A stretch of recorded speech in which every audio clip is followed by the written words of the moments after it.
Cool. So without further ado, have Jasen Morisaki, who's going to talk to you guys a little bit about just interview suggestions and advice tips for coming in for programming and technical interviews in general. He is recruiting manager at Open Systems Group, which is a launch code company, and has generally been super helpful for us when we've been talking to him about our own interviews and the process.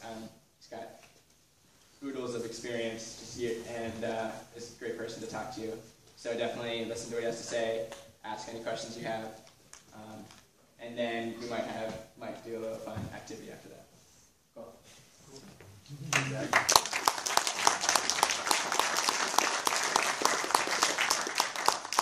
All right. Well, thanks for having me in tonight. I appreciate the opportunity. Full disclosure, I've never spoken to a group this large, so if I seem nervous at times, just throw something at me to get me out of the rut. But the way this kind of came about for us is, as Zach mentioned, we are a launch code client, and after interviewing and meeting with a handful of folks, we kind of realized that it was a very wide variance of knowledge on interviewing and how people responded and how they did. And I wanted to give Zach and Brendan some feedback on things that might be helpful for the program. I've been a proponent for years of finding a way to grow our own talent. As a recruiter, I've struggled mightily at times to find Java and .NET, programmers that clients would be interested in. So I think launch code is definitely on the right track, and I think the things that you guys are doing and the time you guys are carving out to do these things are fantastic. So a little bit about my background on myself. I'm a recruiting manager at Open Systems. I've been recruiting in some capacity or another in the IT world the last 15 years, all here in St. Louis. Much of it is on the agency side, working with clients like MasterCard, Monsanto, and Anheuser-Busch before that disaster occurred. I'm an open networker. This is my LinkedIn account. Feel free to reach out, invite me to connect. More than happy to answer additional questions off hours as well. That's an easy way to get a hold of me, and it's got all my contact information. So before we get to the actual interview piece, you guys have to find a way to get an interview. I know Zach and Brendan are helping with that, but after the launch comes over, you guys need to know what's going to get a recruiter, whether it's a corporate recruiter, whether it's an agency recruiter, or a hiring manager's attention. And I think the first thing to do is spend the time down and start developing your resume. Obviously, you guys are entry-level programmers. There's not going to be a whole lot you can add to that, but the things that I've suggested to the folks in the past is include the coursework, especially if it's going to be relevant to a job description. If you see a client's looking for strong .O experience and you've got coursework, 3 or so courses on object-oriented analysis and design principles, include that. You guys, I heard Zach mention you guys are doing a project right now. Give details about that project. Even if it's a quick snippet that it's an online calculator to calculate commissions for some sort of spreadsheet, and then give bullet points on what kind of technical technology tools, languages, what are you guys using to develop that? Is it C#, Java, PHP, Ruby? Include things like the IDEs you're using, any database that you're using, scripting frameworks. Seems like 15 years ago, JavaScript was a dirty word, and now everybody's looking for JavaScript frameworks. So the other thing is get active and be visible online. When I'm looking at candidates that they send me in a resume, first thing I'm doing is I'm looking at the LinkedIn profile. I want to know a little bit about them. Hey, Jason, can you move that? You try talking to the mic a little bit. Oh, sorry. Or usually you can move it. Is that better? Yeah. Okay. So the first thing I'm going to do is I'm going to jump on LinkedIn and look at your background, your profile, see if you've got any additional information on there. I check Stack Overflow. I check GitHub. I want to see how active you are in the community. We'll get into this a little bit later during the interview session, but when I look for a software engineer, I'm not technical. I know a lot of acronyms, I know a lot of jargon, but my technology extends like 2 HTML commands because when I first started this industry, we didn't have HTML editors to put our job postings out there. But one of the first things I ask is, what are you working on at home? What do you do in your free time when it comes to the technology and looking for that passion and that attitude that this is what you want to do? thing is preparation. You know, so you got your interview, Zach or Brendan or whoever calls you up, lets you know that MasterCard or whoever wants to speak with you. Take some time to research who and the company you're going to interview with. Know what they do.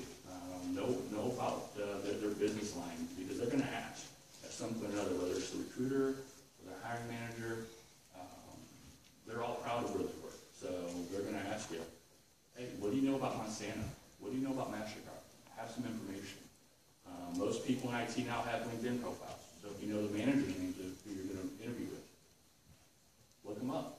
Look in the background. Look to see if maybe you guys went to the same university. You can find a commonality, a talking point, or something that can be a conversation starter.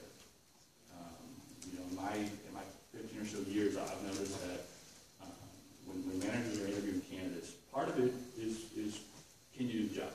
How good are you at that? But a huge section of it is how well you fit into their organization, their team, or their culture. So they're looking for people that like. You know, we spend more time Monday through Friday during our waking hours with our coworkers than we do with our wives or our husbands or our children. So usually when managers are hiring, they want to hire people they respect and kind of enjoy being around. You can also do background references on the organizations. Glassdoor.com is a good place to look, where current and former employees can give write-ups about their organization. And know the answer to the question of why would you be interested in working here? Because that will often get answered by a lot of those folks. So have a well thought out answer for that. And if you guys have questions along the way, feel free to jump in at any point. Still in preparation, dress to impress. Someone was asking about this earlier. You know, what's the kind of the status quo on interviews? I'm old-fashioned. I believe in putting forth your best effort. I don't know of anyone that's ever been disqualified from a job here in St. Louis because they were overdressed. So have your suit dry cleaned, men and women. If you know you're going to submit a resume, if you know there's a possibility of an interview, have that stuff done in advance. You know, the last thing you want to do as you're nervous trying to prepare yourself for an interview is worry to see if you've got time to drop it off at the dry cleaners or get it back. Take the time to shine up your shoes. And guys, please, no white socks. Unless you're wearing an all-white suit, I guess that would be appropriate. But when in doubt, just match your socks color to your slacks color. That's the easiest thing that I learned. But it is not terribly uncommon in our industry to see black shoes, black pants, white socks in the office. So, what's that? No, it's all right. Go ahead. Bring a professional folder, a little faux leather-bound folder where you can keep copies of your resume. Bring an extra pen just in case for taking notes, and bring a pad of paper. You know, some people will worry about taking notes in an interview. They're worried about how that might be perceived, but the feedback I've gotten from hiring managers over the years is they like it. They feel like that person is engaged, that they're paying attention, listening, and really investing in the time they're spending in that interview. Do be cognizant, though, of burying your face in the notepad. You know, you want to make eye contact. You have to look folks in the face and make sure that you're giving those nonverbal clues and feedback. Know thyself. Make sure you know what your resume says. It's not all that uncommon for me to ask a question about someone's background. I'm like, I don't know, what does my resume say? And I'm not sure how that works. I've been awake at most of my jobs over the last 15 years, so I know what my resume should say. And then be prepared to answer the question, tell me about yourself. In the old days of the staffing world, we used to get to sit in on some of the client interviews with our candidates. So we could see kind of how the managers asked questions, what they asked. And the one question that I noticed that would get people bound up more often than any other seemed to be, tell me about yourself. And it's not that they couldn't talk about themselves, it's mostly they didn't know how to approach that question. If you're not prepared for it, it's very easy to just start rambling, start talking, to fill up the white noise. You know, so what I always tell folks is, take a few minutes, think about how you answer that question. If you're not really sure, you know, start at the beginning and why you got into this industry, why you made the steps to go to launch code and go through the training, and how you got to this point, and make it chronological. Prepare some questions in advance. You know, that pad of paper that you bring in your portfolio, you should have those questions already written out, because there will be opportunity for you at some point during the course of the interview to ask your questions. My recommendation is have at least 3 or 4 prepared in advance. Again, it's perception management. The interviewing manager or recruiter is going to see that you've done some homework. You're taking and investing your time to figure out, you know, how good of a fit you guys are for each other. Try to make it open-ended questions. You know, you don't want to ask, can I work from home on Thursdays? You know, nothing real close or specific. But do focus on areas of importance that might be determining factors in whether or not this is a job for you, whether it's something you would accept. Arrive early.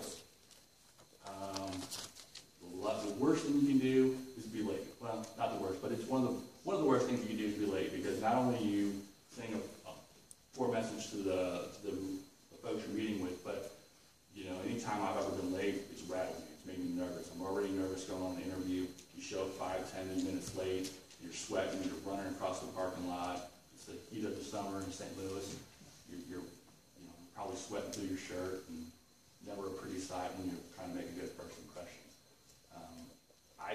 What I always coach folks on is try to get there at least 15 minutes early. If you get there earlier than that, that's okay too. Sit in your car. Use that time to prepare. Go over your notes. Go over your resume. Put on some music that calms your nerves. You guys know better than I do. If you're a nervous interviewer, find that happy space that kind of calms your nerves a little bit, so that you aren't quite so nervous when you get in there. But then about 5 or 10 minutes prior, finally go in and make the move to let them know that you're there. Any earlier than that, and sometimes you're going to put people out. People get a little put out if you're there 20 minutes early. They feel like they've got to rush through whatever they have on their busy calendars to try to accommodate you. And, you know, I think it could have a similar effect as being late. No gum, that seems obvious, but I've had more than a handful of hiring managers tell me that someone sat there and chewed and snapped their gum during an entire interview, which is embarrassing. Be extra polite to the front desk folks, the people that you're checking in with when you arrive. We notice that, whether they're the recruiters, the hiring managers, those things are noticed. As a matter of fact, a coworker of mine witnessed a candidate that flew in from out of town to interview, and he was completely rude and disrespectful to our front desk person. She brought him back to the office, thanked him for his time, gave him his ticket, told him that we wouldn't be considering him because of how he treated her. So that's an extreme example, but it is something that people notice. I would recommend that if you are offered a drink or water, take it. You'll get thirsty from talking. That's why I brought my water. When you get nervous, one of the first things that happens is your hands sweat and your salivary glands kind of dry up. So it's very easy to get dry mouth. All right, now we're to the interview. So once you get to the interview session, make sure you're thankful. You know, be gracious, be courteous. People notice that. I said it earlier, but people want to work with people that they want to be around. Make sure you get their names. One of the tricks that I learned a long time ago was when someone introduced themselves, repeat the name back to them. Try to incorporate it 2 or 3 times in the first couple minutes. It'll help reinforce what that is. It's another way of developing rapport. When people are addressed by their names, it feels a little bit more connected, a little bit more personal. It's okay to write them down if you need help remembering. I've been in interviews with 3, 4, 5 people, panel interviews, and and as soon as it's appropriate to take notes, kind of jot those down on my piece of paper, kind of in the order they're sitting at the table.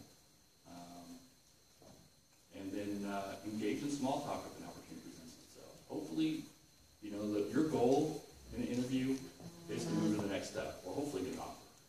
And one of the best ways to continue that conversation is have people like you.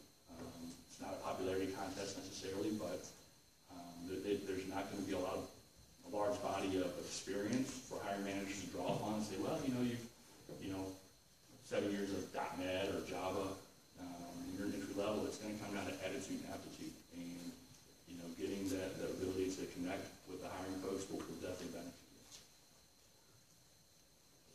you. In my experience, most interviews usually start in one of two ways. They'll either jump right in and start telling you a little bit about their role, the responsibilities, the organization. Take that time to take notes. They are giving you a roadmap of things that are going to be important to them during the course of your guys' interview. And if you can find a way, or if you have experiences that incorporate some of those importances, making sure that you highlight that information in the interviews is going to help you stand out as a candidate. The other way that they might jump into, they might just jump right into some questions. It might be tell me about yourself. You guys will have your spiel prepared to be ready to address that and kind of get the ball rolling with that. But be prepared for either. Know which way you're going to, regardless of how the manager asks the question, that you guys are ready to go. I think where a lot of this information for me came from was over the years, I've noticed, just like with the lunch code folks, is that there's a wide variation of interviewing skills. But there's also a very wide variation of interviewing skills. Some clients that we've had, their hiring managers, they're not accustomed to interviewing. They may hire one person every 6 months, 12 months, or whatever. And so their ideas of an interview might be far-fetched. They might be a little off the wall. I've had one hiring manager that rejected on my candidate because they asked him what animal he would be, and he said lion, and they don't hire lions at that particular organization. He was looking for a giraffe or something of that nature. And the worst part is this was a friend of mine, and I told Ken, I don't think we can be friends anymore, because that question is insane to me. But in their experience, though, lions were people that didn't collaborate well. So, but that just reinforced to me at that point. This was probably back in 04, 05, that not all hiring managers have figured out how to hire. So, the more prepared you are as a candidate, the more you can get out the relevant information, the data that you want to be known, and contribute to that. All right. So, can I add a quick question just about the interview? Sure. I'm curious if most interviews, or if you can even generalize it this way, are intended to figure out why you shouldn't accept a candidate, or why you should accept a candidate. I think it depends on the perspective of the person doing the interview. So, this isn't an indictment against the agency world, because I've got most of my career there, but most recruiters interview to include from the agency world. They're hoping to find just a sliver of hope that you're a good candidate to submit to their client. I think on the corporate side, it's the opposite. I think they look for the opposite. And some of it will depend too on the marketplace. When the market is say like it was in 2009, most of the major corporations had layoffs at the end of 08, beginning of 09, and the IT market was a little bit slow. So most companies had more candidates than they had openings. So they interviewed to exclude people, and each stage of that interview was designed to eliminate the obvious non-fits right away. In a market like today, where I think unemployment in IT in St. Louis is probably under 2%, they may not be as pushy on it. Thanks. Once you get to their interview questions, if they ask some questions that are ambiguous or unclear, or you're just not really quite sure where they're coming from, ask them to clarify. I think the worst thing you can do, this is for real the worst thing you can do, besides being late, is try to BS your way through a question, especially a technical question. Because the reality is the people asking the technical questions, they've been in this industry a lot longer than we have. They know the answer already, so if you try to BS them, they're going to sniff through that pretty quickly. And I've seen interviews get shut down pretty fast when that happens. But along those same lines, if they're asking a question and thinking you go left and you go right, then they're going to look at you like, does Bob really know what's going on here, or what's going on? And So if you're unclear, just ask. You know, Mr. Manager, I'm not sure I'm following quite what you're saying. Hopefully they can clarify and they can give you the information you need. If it's still unclear, maybe go out a disclaimer and say, well, I think you're asking me for this. And if that's the case, this is the direction I would go and this is how I do it. Is that what you were looking for? That way you can kind of throw it out there that the reason why I'm giving you this answer is because this is what I'm thinking the question is, and kind of give yourself a little bit of leeway if that's not what they were looking for. Sometimes people get a little nervous to say they're not following, they don't understand. I think it's, you know, maybe it's a little bit insecurity because we're new at this, right? We haven't been in this industry for a long time, but you know, don't be afraid to ask your questions. Yes. Jason, sorry to interrupt you. No worries. Hey, so if you get a question and you're not sure what the answer is, or you're not 100% sure what the answer is it better to talk your way through the answer, or is it better just to, or if it's beyond your scope, is it better to talk your way through the answer, or is it better to say, hey, that's something I don't have too much experience about? Both. Okay. The way I would approach that is I said, well, I haven't really been exposed a whole lot to Hibernate, but, you know, this is what I understand about it. This is how I would navigate and try to figure out, and these are the directions I'd go, or this is the website that I've used to find my answers in the past. That way you got to be honest. You know, you don't want to misrepresent what you do or don't know, because they're going to figure that out very quickly. But at the same point, you know, you can give them some insight in how you think, you know, your thought process, and let them know that you have the ability to figure it out. Because again, we're talking about entry-level positions, right? So you haven't been there and done that. So it's attitude, it's aptitude. They want to know that you have the aptitude to figure this stuff out. Great question, Mike. If they ask you about a technology or tool that you're unfamiliar with, ask what it does. You might be using something that does something similar. You know, maybe you're not using Hibernate, maybe you're using a different ORM in your project, and you just weren't familiar with that. So when they explain what it does, like, oh well, you know what? We use Entity because we're doing Microsoft stuff.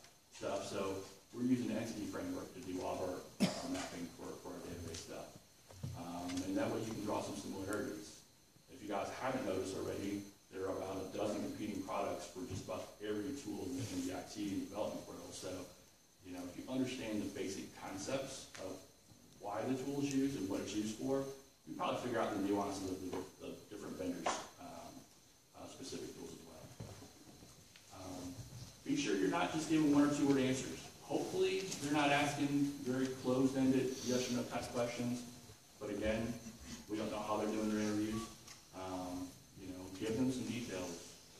Hey, have you ever used Entity? Yep. Actually, we're using Entity right now in our class project. This is what I've done with it. And then you give them a little bit of substance to back up that yes, you used it. Or, you know, if you haven't, say, well, unfortunately, I haven't gotten the opportunity to work on that yet. But I've taken a look at it at home. I've got it downloaded or something. Try to avoid the word no, if possible.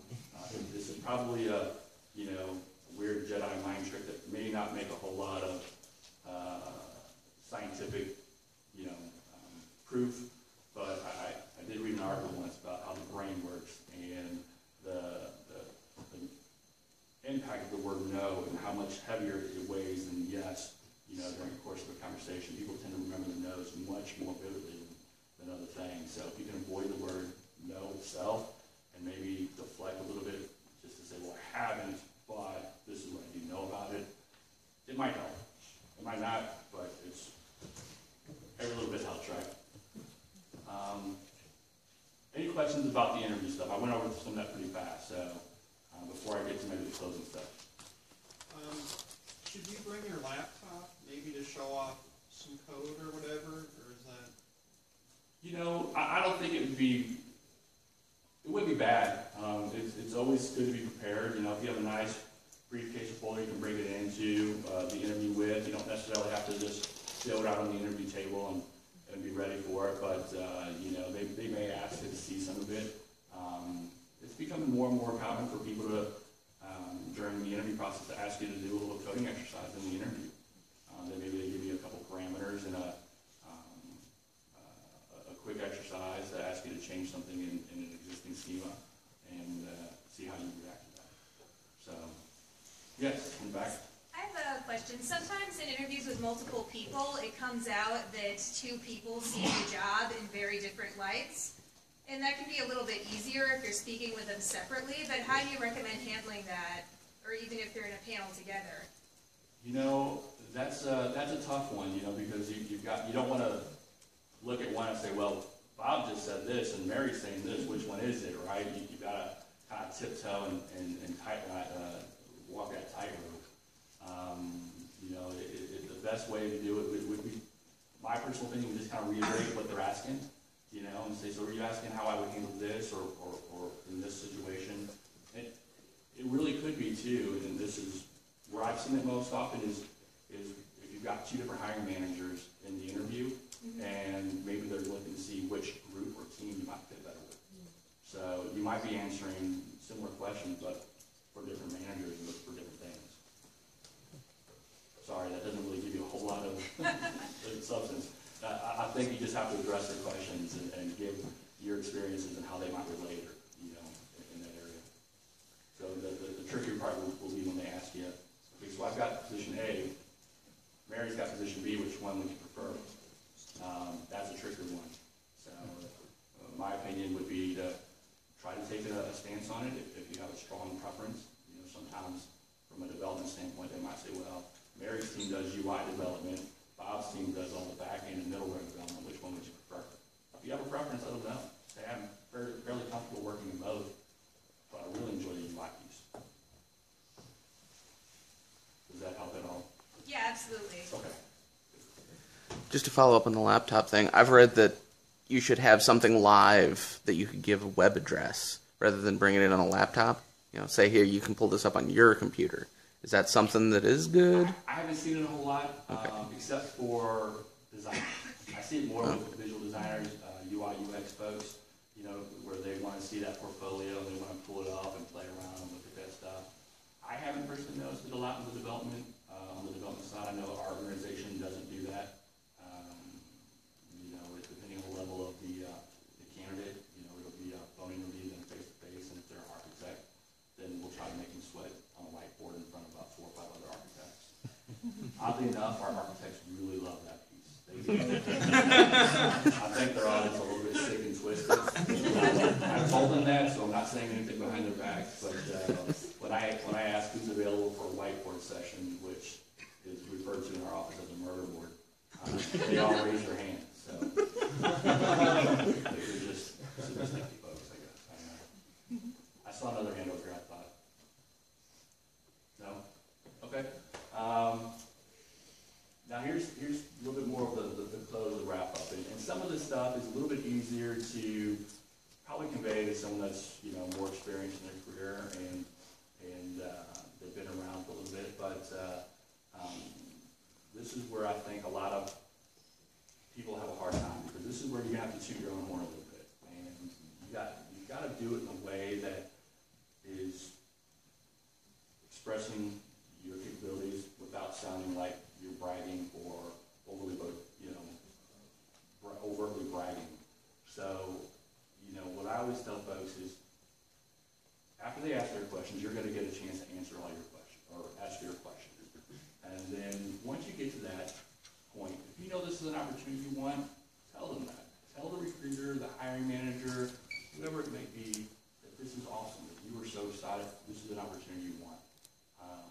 You know, there's nothing worse for people to be really excited about a candidate, but then they look at each other like, I don't know, does Bob want to come work here? I don't know.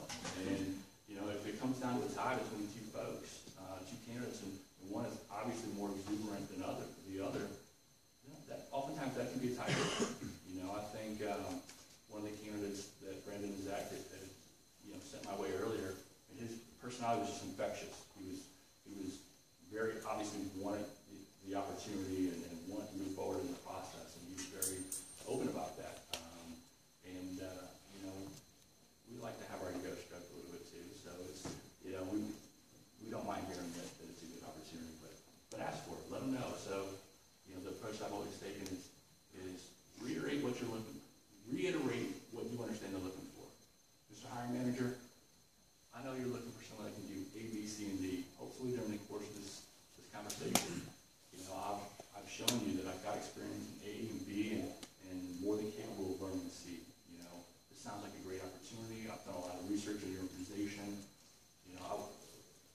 would love the opportunity to work here. What's the next step in the process? You know, this might not be the final step, but, you know, reiterate your qualifications, reiterate why you're a good candidate for them, for what they're looking for. Ask them what the next step is. And then what's their time frame? Okay, so there's another interview. When are you looking to make a decision on who you bring in for the final interviews? That can give you an idea of time frames, timelines. You might have multiple opportunities in the works as well. It can give you, you know, an idea of how viable this one is versus something else you're working with. But more than anything, it really, really reiterates your interest in your opportunity. If an opportunity presents itself, you know, say something that came up there in the conversation that might be important. Wow, I didn't really realize that, you know, your guys' MasterCard online can process 1 million, you know, transactions every hour, or whatever it might be. You know, something impressive that maybe you learned during the course of the interview. Again, it kind of reverts back to some of that rapport building, some of the you know, making sure that you're engaging with them. On the follow-up, try to send each and every person that you met with, send them a note. It can be an email. It can be an old-fashioned card. Matter of fact, it's so rare to get snail mail anymore that I've been in numerous offices where when you get one, it gets pinned up to the person's workstation. People tend to remember that.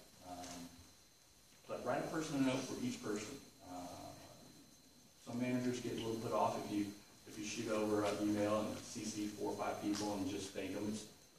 It's better than nothing, I think. But you know, if you can give each and every person their own individual note and recall something personal about them, whether it's their kid's baseball or the fact that they're into hunting or whatever it might be that you learned during the course of the interview, try to incorporate that in the note. It shows that you were listening, shows that you were paying attention, shows that you were taking a vested interest in the process itself. You know, and then again, reiterate your appreciation. Sorry, typo. Let them know that this is something that you're very interested in, and you know, just express that again. On that point, I've been really terrible at trying to figure out what to put into those kind of thank you notes. Are you aware of any resources that would point people to some good ideas as to what to do? I'm not. You know, my notes are generally fairly simple. You know, I'll just say, hey, Mike, I really appreciate you taking the time Tuesday afternoon to meet with me, tell me more about your organization. I'm very interested in this opportunity. Looking forward to hearing back from you regarding next steps. You know, by the way, hope your kids do well in finals next month or next week or whatever. Like 4 sentences like that.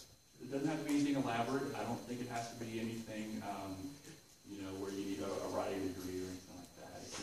It needs to be succinct, I think, and specific. Do you think that it's helpful to try to stress some kind of qualification that you really want to remind them of as they go, or to basically just let your interview handle that? That's a tough one. You know, it really will depend on the person trying to read the situation. Some people might get turned off by it, think you're trying to sell too hard, and you might come across as a used car salesman. You know, I think it's easiest to personally think it's easiest just to reiterate your interest, just a little bit of personal tidbit in there, and then a thank you. I think it's more important to keep it simple.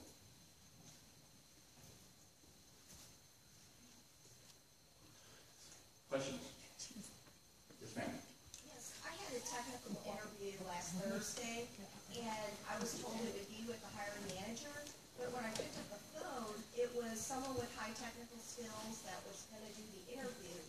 And I didn't catch her name quite clearly, and I tried to get her email address indirectly by saying, if I have questions to follow up, or should I follow up with an email with you for the next step, you know, just so I could send her a thank you note. But I couldn't quite get her last name. Okay. I think I got her first name. Should I just go back to the recruiter and say, can you give me the email address and name of the person who I had the interview with? Because I got no business card. It was all on my phone. It was like a last-minute change where instead of the hiring manager, someone with higher technical skills interviewed me. Yeah, and that's pretty common. I would say more often than not, the technical interviews, especially the phone interviews, won't be with the hiring manager, but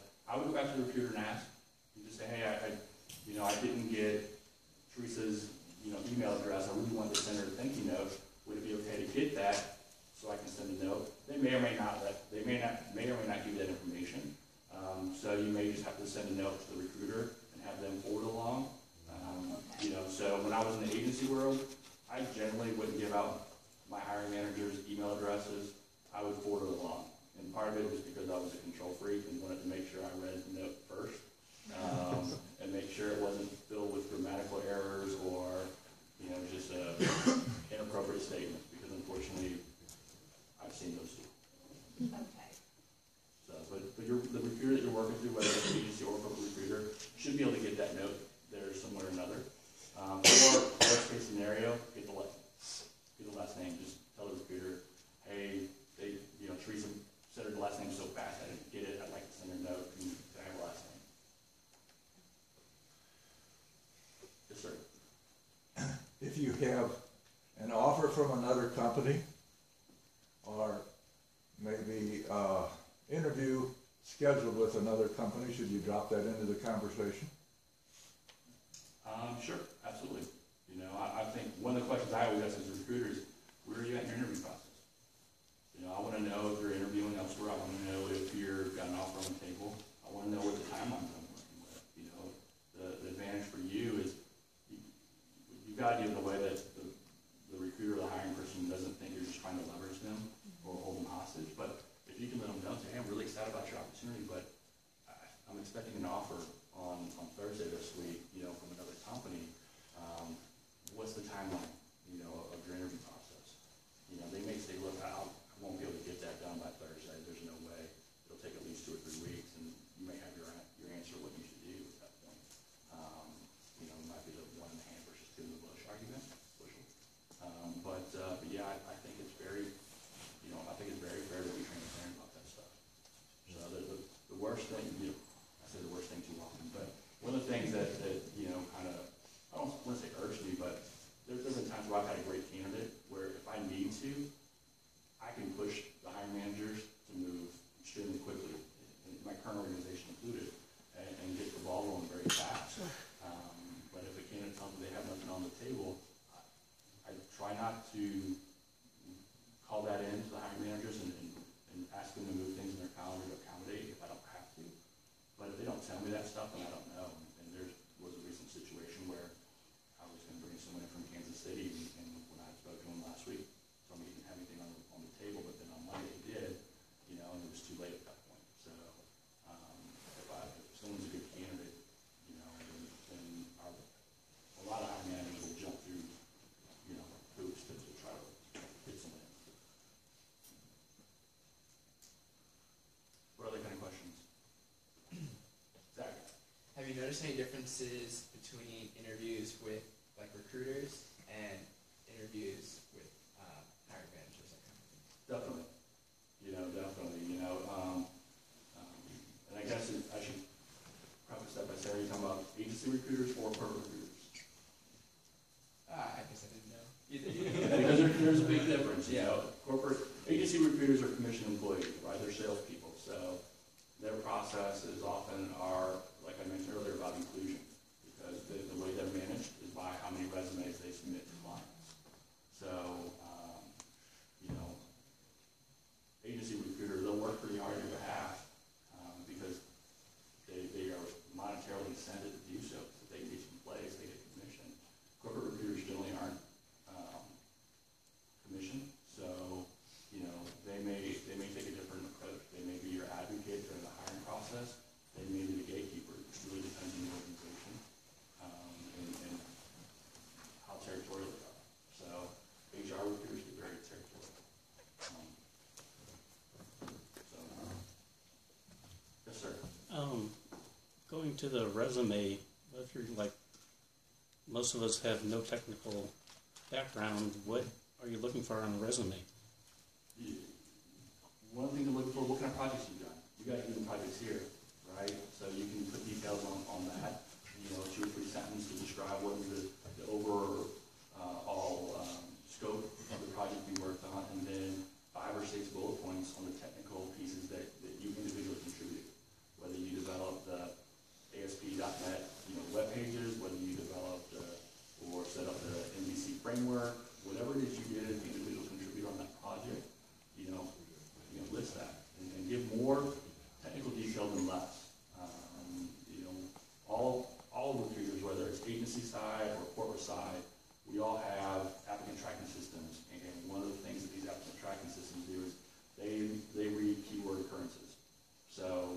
them are set up today where if you have 3 or 4 keywords that you're looking for and the resume does not meet a minimum number of appearances, it may get rejected automatically, especially on the large corporations. Because Edward Jones, for example, they get about 20,000 resumes a month on average. So there's no way for a team of 5, 6, 7 recruiters to go through 20,000 resumes over the course of a month, just not enough hours in the day. So making sure that you have crucial keyword technology on there is important. The other thing too, and I forgot to mention it earlier though, is development doesn't cost a whole lot. You just have to have a PC or a laptop, and there's enough open source tools out there. I mentioned a little bit earlier, but I always ask, what are you working on at home? I've hired some really good recruiters that do very little, but for the most part, every really good, passionate software engineer that I've ever hired over 15 years, they work at home. They may not do it 24/7, but they're working on something at home, whether it's a little app to improve productivity for the shopping list, or if it's just they want to play with the latest and greatest version of Java or a new framework. They're playing with it at home. And, it's with all the open source tools, if someone tells me they're passionate, they want to be a Java developer, and I ask them what they're working on at home, I don't really work on much at home. It doesn't show me a whole lot of passion, It doesn't show me a whole lot of nuance. And it goes back, you guys, these are entry-level opportunities. It's attitude, it's aptitude. Show the recruiter, the hiring manager, the gatekeeper, whoever it is, show them that you want this. Yes, ma'am. Kind of to tack onto that as far as the resume goes and being new in this field, but also having a career maybe previously in a totally different field. You want to show both those attributes as far as being a good quality employee to hire. How do you do that without the resume getting too long, cutting out a lot of stuff, but still highlighting your previous career, which Sure. I've had some experience in, and smaller experience here, but yet, taking my class apart, showing my projects for this new stuff, and really balancing that out. I think they're still teaching it. When I came out of school, and I graduated high school in '93, they were teaching a one-page resume. When my parents graduated in '70, they were teaching a one-page resume. The kids coming out of school today, they're teaching a one-page resume. Maybe that's fine for a 22-year-old kid that's coming straight out of school that's only worked, seasonal jobs in the past, but for anyone that's got any amount of experience, that's harder and harder to do. So if it needs to be a page and a half, 2 pages. Well, I've got 2 pages, but then to add that out and drag some of these projects off this class, Sure. or a page and a half. I mean, I'm really trying to get it down. But Prioritize on chronologically and relevancy. Yeah. So, if you were, a shift worker at McDonald's 7 years ago, Right. probably don't need to include that. That's not going to hold any relevance to a career as a programmer. Now, if you were running a McDonald's and you were a general manager for McDonald's, 4 or 5 years ago, I would probably include that. It shows a level of responsibility. I think someone was asking earlier, about ageism. Do we see a lot of ageism? And I've actually, seen where some managers, they like someone that may be an entry-level programmer that has been in the real world for a little while. We hear about sorry, Brandon and Zach, but we hear about the millennials, right? The Gen Y, the entitlement, things like that. And while it's unfair to paint an entire generation with one broad stroke, there are managers that will do that. And if they see someone and say, well, you know what, this person's been and is responsible adult, there's an appreciation for that as well. Yes, sir. The process you're describing is very, still very paper-based, it sounds like. And what made me think of that is the discussion about a resume and how long it should be. I mean, you can, if you're not restricted to paper, say you use LinkedIn or you have your own website or something like that, I mean, you can have a one-page resume that then, opens into a wealth of detail if, you want to go into it. I understand for screening purposes, 1 or 2 pages and all that, but I mean, how much value would something like that be to make available to a hiring manager or recruiter? Well, I think it would definitely help. Anywhere where you can show a broader portfolio of your capabilities, skills, or your technical chops, it's going to help. But you'll still have to get through the traditional hiring process, which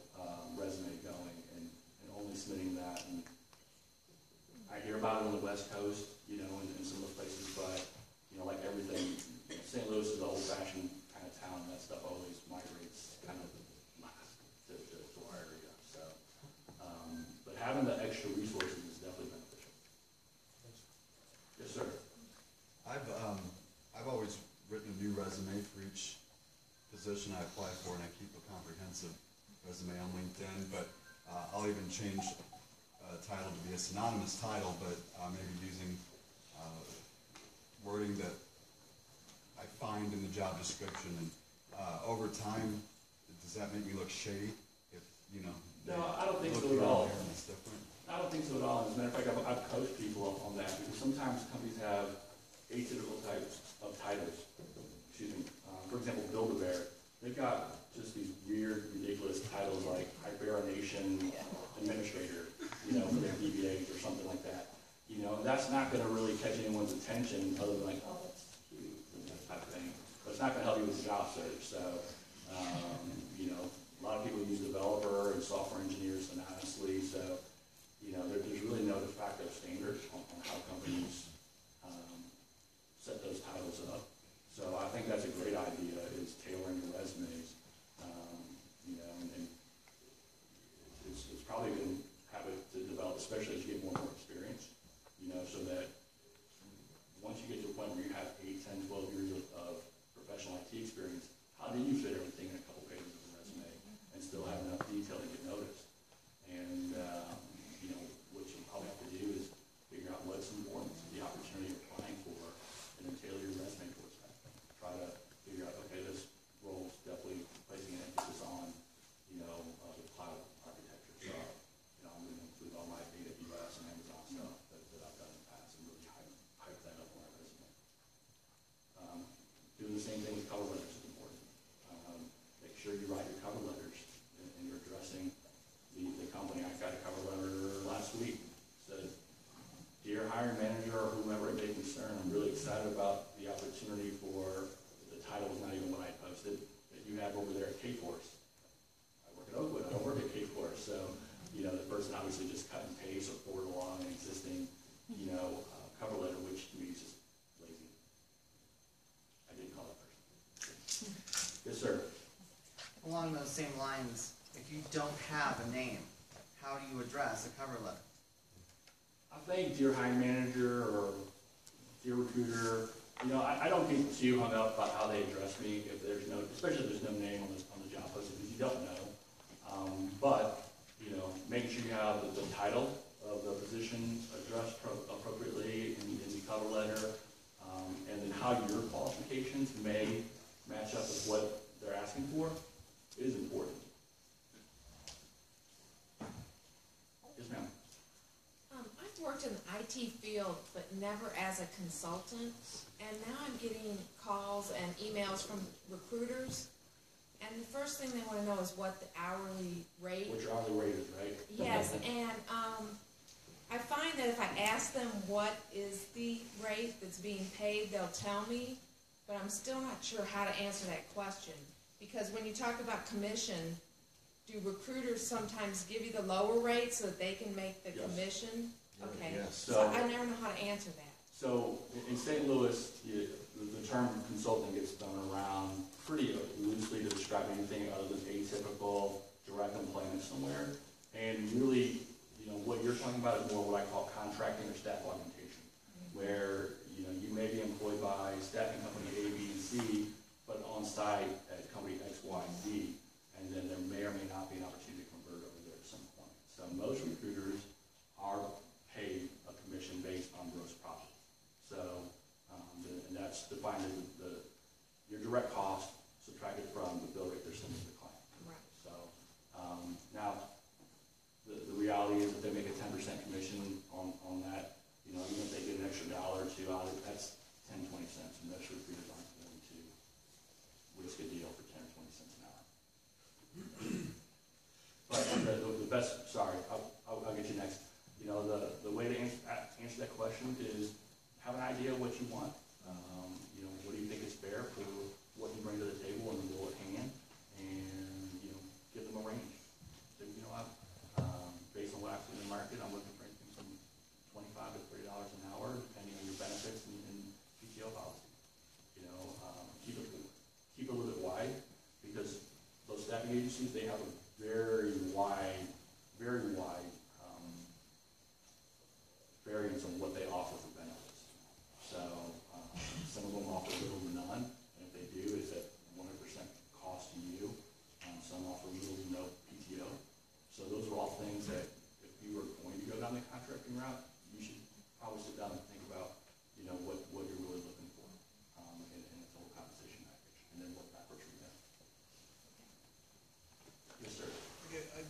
mistaken, kind of everything I'm hearing right now sounds like you're really going for that real full-time job, as opposed to what we would do, going for that paired programming apprenticeship position that we're looking for, right?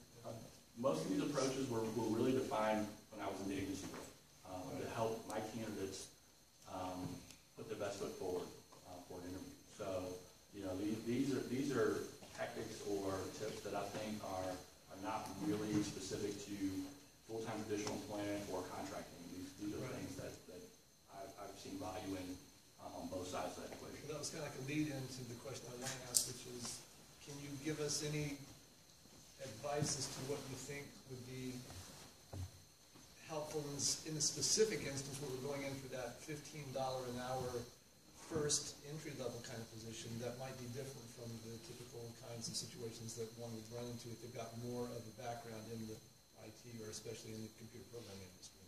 You know, the only real difference is you've got more experiences as a, you know, if you've got those years that, you know, you're usually being chased a little more. You know, if you are an established programmer in St. Louis and you don't have 2, 3, 4, 5 recruiters sending you a LinkedIn message every day, there's probably something wrong with your profile or the skill set that you happen to have, because the market's so tight for that. So the only real difference is your leverage, but the approach and the tactics should be similar. You know, the way you approach it is really going to be about your attitude and aptitude. You don't have that body of experience to say, hey, look, this is what I accomplished over at MasterCard back in 2008, 2012.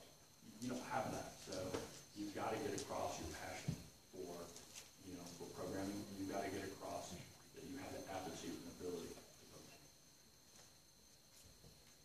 Did that answer your question? Yes. Any other questions? Oh, I'm sorry. Could you tell us the keywords that you're It depends on what do you want to be. Do you want to be, you know, a front-end web guy? Do you want to be a Java person, a .NET person? You know, an easy way to figure that out would be to go to Indeed or Simply Hired and pull up the job title that you're looking for, Java developer, and then look at what they highlight in those.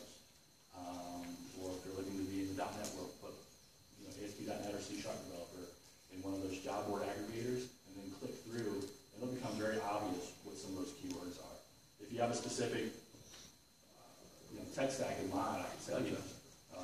But other than, you know, I know you guys aren't necessarily technology specific during the course of some of your training, so you know, but you can find the keywords pretty easy, because that's the way the job boards work. Is when I pull up a search on Dice or Monster or whatever, I have to search by keywords. And so when as a candidate, if a candidate wants to search for an opening, they have to search by keywords and location. So recruiters know to put the right keywords in those things. Did you have a specific tech stack? Android or Linux? So Android's an easy one. You know, Android, mobile, phone gap. You know, if you want to be part of the LAMP stack, you can throw all the LAMP technologies in there as well.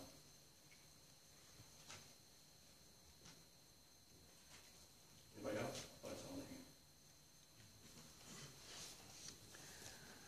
hand. I was just curious. We've been focusing a lot on Linux. In the corporate environment, are they using a lot of Linux? Is it still a lot of Windows? Is there a specific operating system, or is it just kind of every company for themselves? It's all over the board. You know, even a big company like Monsanto will have 5, 6 different operating systems. They'll do some of their development on Windows. They'll do some of it on Linux. They've got 2 or 3 other flavors of Unix over there. Most companies, established companies, still have some sort of mainframe or legacy system running in the background as well. So there's really no, I don't think, de facto standard. Yes, ma'am. Can you speak a little bit to what might be some of the most in-demand technologies, languages, or frameworks in the San Luis market right now, particularly for the positions that we'd be looking at, so entry level? So my advice would always be to focus on enterprise technology. Not always, but as a starting point, because Microsoft's C#, .NET framework, and Java, you know, JEE, those aren't going to go away. You real popular for a short period of time, and it changed dramatically. 7, 8 years ago, everybody was talking about Ruby on Rails, being so awesome and developing all these rich internet application frameworks quickly. There's like 2 or 3 big companies in town that use any level of Ruby at all. But every major corporation uses either C# or Java as an enterprise development language. So those would be always great places to start. And I've always been able to believe too that if you understand object-oriented analysis and design principles and the underlying thought process that goes into OO technologies, you can figure out most of the other technologies that come along. But JavaScript frameworks are really high fancy. AngularJS and things like that. Yes, sir. So you're kind of following up on that. I mean, you're talking a lot about corporate IT. I mean, do you see that's where most of the need is? Is it corporate IT as opposed to product development for customer use? I mean, if that makes sense. Yeah, I think, with St. Louis, we've got big IT centers like MasterCard, 1,400 IT professionals here in St. Louis alone. Just from sheer volume, places like that in Monsanto, which have, I think they have about 1,500 IT professionals here in St. Louis as well. There's just going to be more volume in those organizations. But even small and mid-sized organizations, if they're developing any sort of enterprise-level applications, even if they're enterprise-level web apps, most likely they're going to be ASP.NET or they're going to be Java. But just from a volume standpoint, again, another good indicator for that would be to go plug those titles into Indeed or Simply Hired and look to see how many results you get on each over the last 25 or 30 days. That should give you a good indicator of popularity and importance in the marketplace. Because ultimately, what you guys are at the foundation of starting your IT careers, and don't feel like some of the folks I saw go over to some of the AT&Ts and they're still doing PIC basic development, in some areas, and there's really no PIC development being done in St. Louis County. Thanks. Yes, sir. I kind of have the reverse problem. What she has, I was a contract programmer for 2 or 3 decades. It seems like all the positions you have here are for full-time company people. How would I deal with making myself look like that? I don't think that's going to happen. I mean, how do you I address people? generally work for the same agency, but oftentimes it would be either interrupted because the client no longer needed someone, and then you go back when they had something, for a period of years, but still, it was a contract position. Yeah, I think if you worked at one staffing firm for 6, 7 years, or maybe worked on 3 or 4 different things, one of the things that I might address it on a resume if you're looking for stability or continuity is staffing company ABC 1996 to 2002, and then list some of the clients and details of the type of work you were doing. So maybe you went to Ed Jones and you did Y2K remediation for 8 months, or you went down to Lloyd Taylor or Famous for 12 months or whatever, and you can probably. Well, it wasn't in St. Louis, that's the other. Yeah, St. Louis is, good old boys network, right? We always. I don't know what it is. It's just very frustrating because I've been here 3 years without work, and it's, that's each day that you're not working is just like against you. So when you have that amount, it's sure. Yeah, I think that to address the full-time need, you can also address that in your cover letter, or if you still include an objective on your resume, looking for full-time employment. Basically, agencies want somebody that's coming right off the floor, or they're currently working and they want to. Sure. Well, it's the nature of the business. Sure. Recruiters have to be efficient with their time, especially on the agency side when they're managed by such, metrics around volume. So sometimes it can be a challenge to get noticed with those organizations if the resume and your background doesn't look like an exact fit. People are going to go to the path of least resistance and go to the more obvious fit. So you probably have to figure out a way how to address that in the course of the resume or the cover letter, to address potential roadblocks or concerns in advance. Letting them know that you're open to both contract and full-time employment. Certain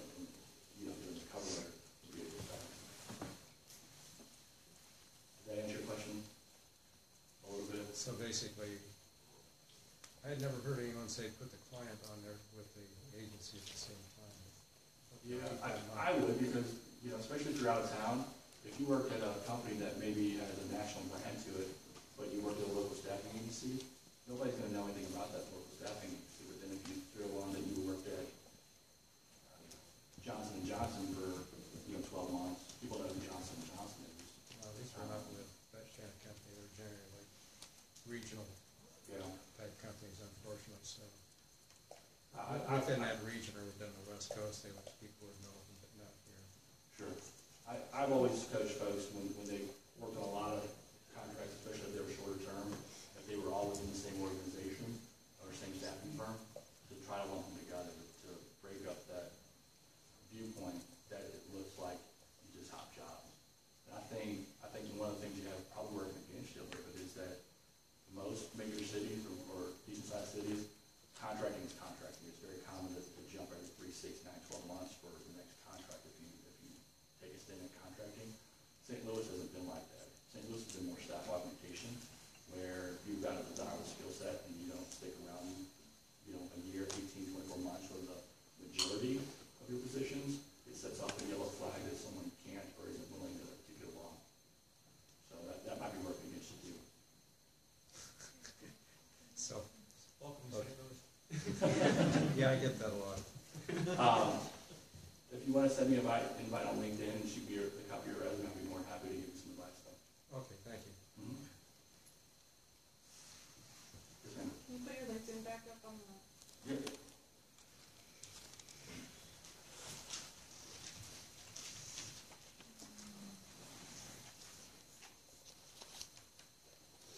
And I have a handful of business cards too, so if anybody wants to grab a business card afterwards, I'll hang around.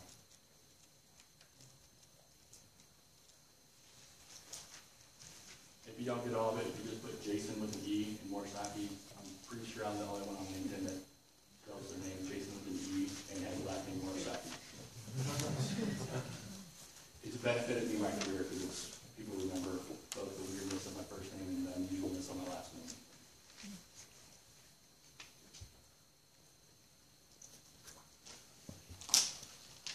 Anybody else?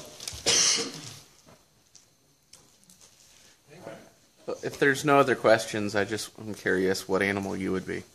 I don't know how to answer that question. I'd probably just say, I'm sorry, I'm obviously not a fit to work in your culture.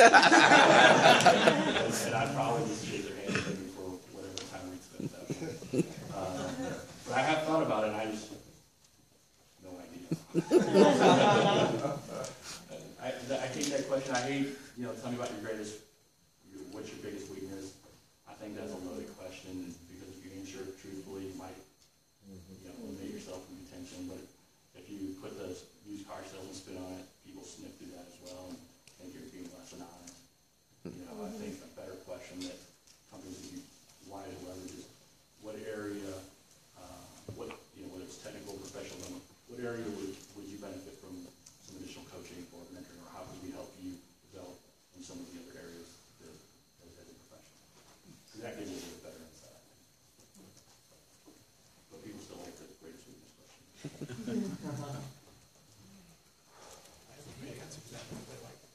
What was that? I say I have a great answer to that question, but no one likes it. What's your answer? I'm too honest to tell you. I'm so honest in telling people that I can't stand the greatest weakness question.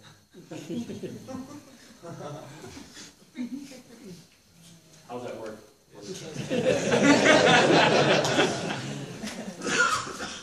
Well, if there's no more questions for me, I appreciate you guys' time, letting me come in and speak, and hopefully I didn't stumble and stutter too much. But Mike, did you have time to do your Yeah, we got a couple minutes. exercise? Yeah. All right.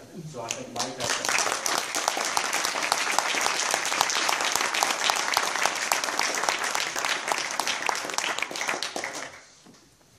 Guys, give Jasen another round of applause. That is awesome.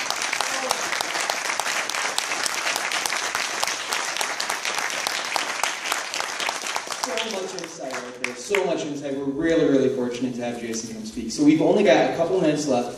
I want to do something a little bit fun. I'm going to give Jasen the opportunity to grill me up on stage. So, are you okay with that, Jasen? Sure. All right. Now, Great, tuck my shirt. That's pretty obvious flaws too, just naturally, and I don't know. But we're going to do it in a 3-part segment. We're just going to do an introduction. He's going to ask me a question, probably a question I don't know about Hadoop. And then I'm going to do the closing. And so after we do that, I'm going to give you guys an example, and then we're going to pull one of you guys up here on stage and do it in front of everybody. Because if you can do it up on stage, you can do it in a real interview, right? Right. Yeah, come on in. Hi. Hey, Mike. Nice to meet you. Jasen Morisaki. Jason, so nice to meet you, man. Thank you for taking the time to have me in. Absolutely. Have a seat. Make yourself comfortable. Great. You want anything to drink? Water, coffee? Yeah, that'd be great. Do you have something? Yeah, somebody can get it for you. Well, I appreciate you taking some time to come in and meet with us. Main objective today is to find a little bit more about you and your background and really want to understand who you are, give you some insights into who we are. So tell me a little bit about your background. Tell me about yourself. Jason, thank you. About 5 or 6 years experience programming, developing. Oh my gosh, I feel a little nervous, guys. Wide range of experience from startups to enterprise software. The biggest thing for me is just using software, using new technology to help solve real problems out in the world, just like you guys have at XYZ Corporation. Very cool. Very cool. So why are you in here meeting with me today? What's got you looking for new opportunities? Well, I saw a request about your Hadoop position, and I really want to come in and talk to you about it and see what you're looking for in a candidate and see what I can do to help fill that need for you guys. So what's your current work situation? Are you unhappy where you're at, or was there something about our opportunity that kind of caught your eye? Yeah, Jason, XYZ looked like a really special company, and I'm always looking to learn new things, but it's, I currently do Java. I really want to expand into the Hadoop space and find out what it's like. What's got you so excited about Hadoop? Really, it's the parallel processing, it's the big data, and it's the parallels with functional programming. That you can really solve some amazing problems with Hadoop, writing just a small amount of code. Problems you've never been able to solve before using Java. So why Hadoop over HDN side or Windows Azure solutions? Jason, good question. I'm more technical than the average recruiter. Oh, this is good. This is good. Just because I've been around much longer than most people can stay in this industry. Yeah, well, Hadoop's my natural favorite. It's what's used by Google. I'm a Java guy through and through. Azure, Microsoft's solution, and the other one you mentioned, both look like great solutions. Hadoop's the one that I've been looking into the most, and I've really been interested. Very cool. So what kind of experience do you have with other big data tools and technologies? Absolutely. So at Monsanto, I participated on the analytics engine. So essentially, we analyzed billions of traits every single year, and we did it using a Java program, and we did it using a special math program, and it was interacting with Java. And so we had to have that high-level knowledge of writing efficient code, writing code that didn't have memory problems. And so it was very intense. It gave me the taste of working with big data. Very cool. So at Monsanto, you know Mike Weaver? Oh my God, Mike Weaver, yeah, he's a great guy. Yeah, he's like a mad scientist. He's awesome. Oh, he's like the Steve Jobs of Monsanto. We placed him out there at a previous company way back in 1999. Did you really? If I call Mike, what's he going to tell me about you? Are you still there? No, that was 2 years ago. So if I call Mike, what would he tell me about you? Well, hopefully he still remembers my name. Mike and I actually had a couple meetings during my time at Monsanto. He's the visionary guy, so he's always looking for input from people. And so one of the things we were collaborating with was how to get social media into Monsanto, and how to get developers collaborating between silos, how to bring more insight and more awareness of what's going on within the organization. And so that we had a little pet project together. Very cool. Very cool. So tell me, what do you do at home when you're you're not working or playing with the little ones? What kind of projects do you work on at home? Yeah, as much as my wife permits me, getting out the MacBook and playing with the new stuff, really trying to find tools that help people, and also just mentoring people, like helping people learn new code and helping them get placed in really great companies, like LaunchCode, if you've heard of it. Have you messed around with R at all? Oh my God, R looks fantastic. It really looks great. And there's open source, right? So you can play with that at home. Yeah, absolutely. I've got it downloaded. I've got the book, The Hacker's Guide to Machine Learning. And I actually saw a talk by the authors at the Strange Loop conference 2 years ago. And oh my God, those guys are so smart. And the stuff you can do now, like you can actually hook it up. You were previously memory constrained, but you can actually, the libraries there right now, you can have it expand into your hard disk. So you can analyze data sets bigger than 8 gig, bigger than 4 gig. And so there's just so much potential with R. Very cool. So what gets you up in the morning? What gets you excited to get into the office? Yeah, oh my God, it's working on really meaningful projects. Like when I meet the customer and I see what types of problems they're having, and then I can say, hey, I can make your life better by doing X, Y, and Z, then that's what makes me go. So you get more excited by solving problems or by specific technology or industry? It's a combination of both in the way because the new technology, the new industry provides so many more opportunities to solve problems that just weren't even considerable in the past. Okay. So if you were to make a move from company XYZ, what are the top 3 decision criteria that you'll utilize to make an assessment whether it's a good fit for you? Absolutely. So culture is number 1 on the list. Having people who like to collaborate, having people who are interested in using new technology, having people who are excited about technology. Okay, very cool. Also, having a culture where we can work closely with the customer, being able to understand their needs, actually meet the people who we're helping. And finally, it's not an absolute requirement, but it would be nice to work at home. I have some special dietary restrictions, and so just being able to make my own food at home on a daily basis really helps me out. Okay, very cool. Are you currently working from home 5 days a week? Yes, I am. Okay, awesome. I've noticed more and more companies allowing that. So, how's your job search going so far? It's looking for the right company. It's by no means accepting any invitation that comes from a recruiter.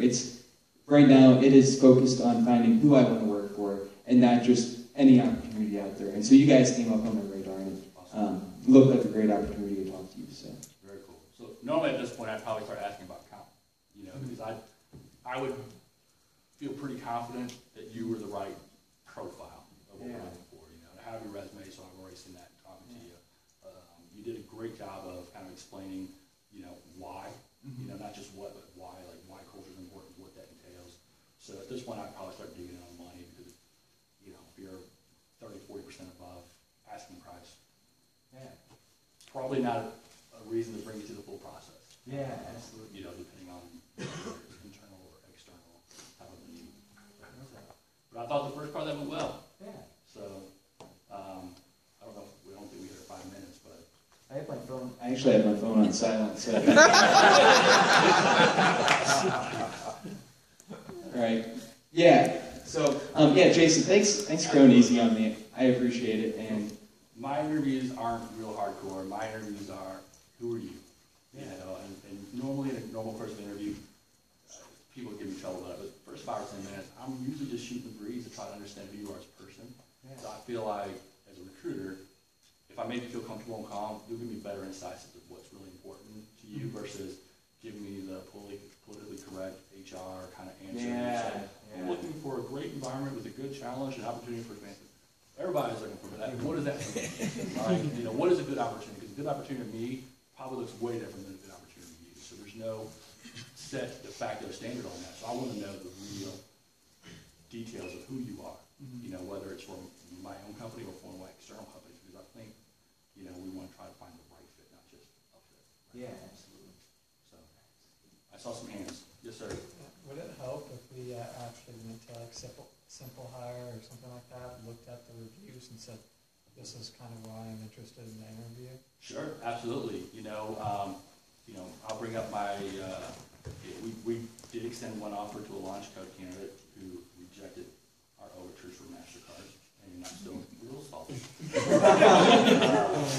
don't deal with rejection real well. But actually, when he walked in, he was like, look, I read the interview, the survey results on Glassdoor.com, the feedback on your guys' organization and CEO was just exemplary. I was really blown away by that.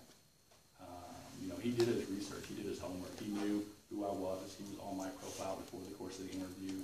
I had him interview with leadership team, 3, very established, gentlemen, and he knew who they were. He knew who their background was. He brought it up in the course of the interview, the conversation. And they were, all the hiring interviews were just completely blown away by him. And he's just a really interesting guy too. The guy spent 6 months living on a mountainside in Alaska because he felt like living in the wilderness before he got married and had kids. So he's a really intriguing guy. But he made sure to do his homework. He was thoroughly prepared to come in, and he knew who he was talking to and what his agenda was. And we were all impressed with that. Yeah. Mike, you mentioned that you prefer to work from home. What's the best way to approach something like that the company may or may not actually be happy about complying with? I would say Mike has a unique data set and skill set, being a Java and big data guy in this market, where he has a lot more latitude for, I don't want to say demands, but needs. And I would very much doubt for an entry-level position that any of St. Louis companies would go for it. My advice would to not even approach it at this point in the career. Well, not specifically working from home, but there may be some requirement that you have that's kind of a make or break decision. Yeah. What's the best way to approach putting that in? You might ask if they have, what their office environment's like. Do they require set times, or do they have flex time, flexibility? Because a lot of organizations, they have what they'll call flex time. It doesn't mean you can kind of just flexibly go in whatever 40 hours you want, but they may have a set core of like 9 to 2, and you can make up the rest of your 8 or whatever hours before, after, a combination of that. Most organizations today, if you've got to be at home because Charter gives you a time frame to come fix your cable box in between 8 a.m. and 12 a.m. midnight, they'll give you some flexibility as long as you prove yourself to be trustworthy. So most organizations are pretty cool about that. And if you do your research on Glassdoor, you'll find the ones that aren't. Okay. Because those people are much quicker to post negative reviews than they are with positive reviews on products, companies, or whatever. Definitely. Nice. Any other questions? All right. Well, if you guys have any questions, we've hit that time mark. Big thank you to Joe for keeping us. Big thank you to Jason for coming on the time. Thank you.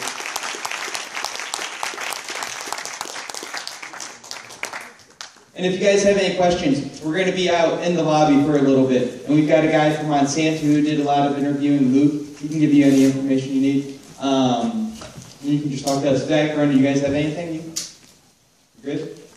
All right. Don't use IE. Oh yeah, don't use IE. Don't use IE. No self-respecting IT professional uses IE. Yeah. And I work for a Microsoft company, so. Yeah, and there's a security vulnerability. Yeah, isn't it pretty bad? It's really very bad. You don't have to do anything, and they can basically do anything they want on your computer if you're using IE. I heard it was connected to Flash. Yes. If you uninstall Flash, does that help at all? Microsoft is advising you not to use IE. Wow.